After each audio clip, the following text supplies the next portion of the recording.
Hey there, baseball fans. I'm Ben, and I'm back opening some more junk wax era cards. Today I've got kind of a different opening for you. I don't have wax packs like I usually do. Today I've got the Donruss 1989 Baseball Traded Edition puzzle and cards. So this is a set. It's not as exciting for me as wax packs because with the wax packs, you don't know what you're gonna get. It's kind of like the thrill of the hunt.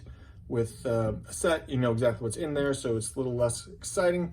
But all the same, I've never had this set. I don't even think I have any of the cards in this set. And I do know that there is a Nolan Ryan. It says so right on the package. And I know that I don't have that in my personal collection, so I'm excited to do that. But I'm gonna open this up and see what we get. So this is I'm gonna read this here. 1989 is a year in which a record number of major trades occurred. Donruss is pleased to present its first traded edition. This set features star players in new uniforms, Nolan Ryan, Jack Clark, Eddie Murray, and many others. Contains one Stan Musial puzzle and 56 cards. So this is Donruss's first attempt at this. All the other brands have pretty much been doing this for a while. So we're gonna open this up. Ooh, and looks like there, I didn't realize it was a mini puzzle. That's kind of hilarious. I mean, I'm familiar with this puzzle because it was in the regular 89 set, but it was like normal size. This is a mini one. I kind of love the fact that it's a mini one.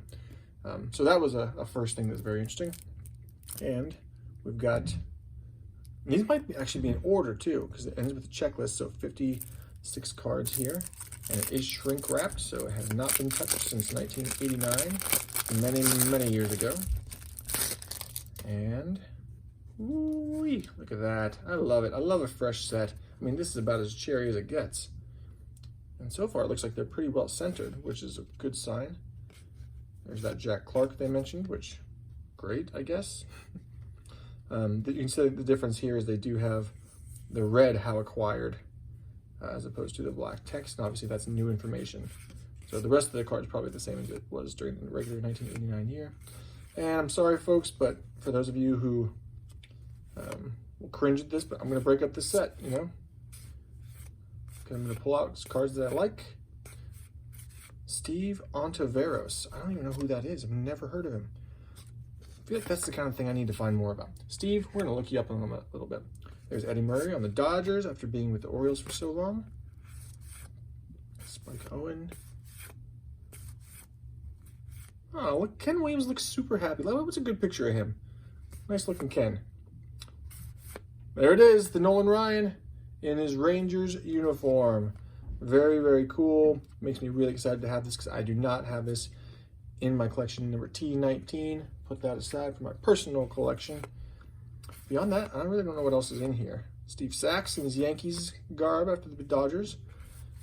That's good.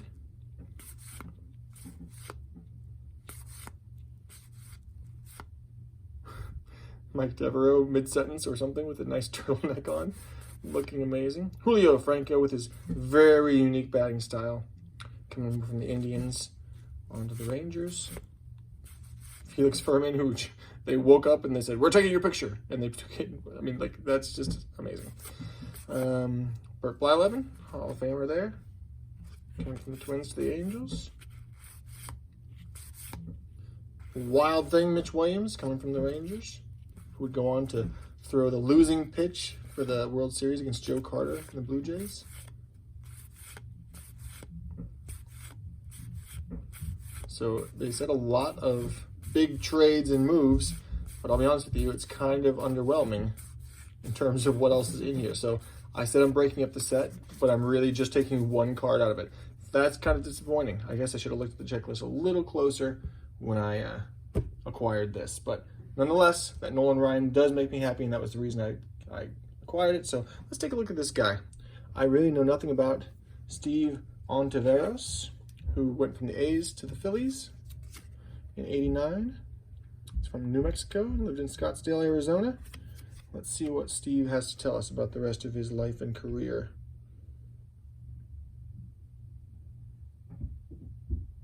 Wait a minute.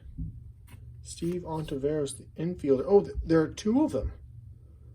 The pitcher and the infielder. I wonder if it's his dad or something like that. Let's find out. So we're going with the pitcher. That's who we have. Former pitcher from '85 to 2000. So that's a nice long career.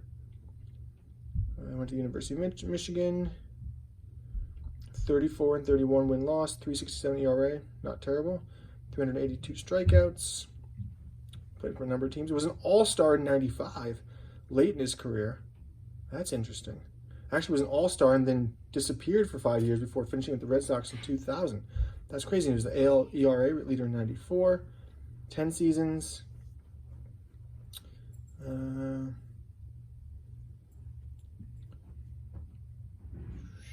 Let's see here. He now owns and operates Players Choice Academy in Scottsdale, Arizona. This must be a baseball academy. 2008, he was a pitching coach for the Chinese national baseball team. Huh. Well, there you go. Well, I have to find out, though, if Steve Ontiveros, the infielder, is related to Steve Ontiveros, the pitcher.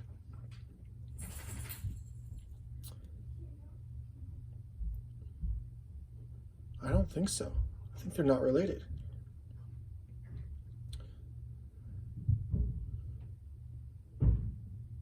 No, I think they're not related, and they're different eras. So strange. But Steve, very cool to get to know about you and your non-twin brother who played earlier. So hats off to you, Steve, and the rest of you. I'll see you later.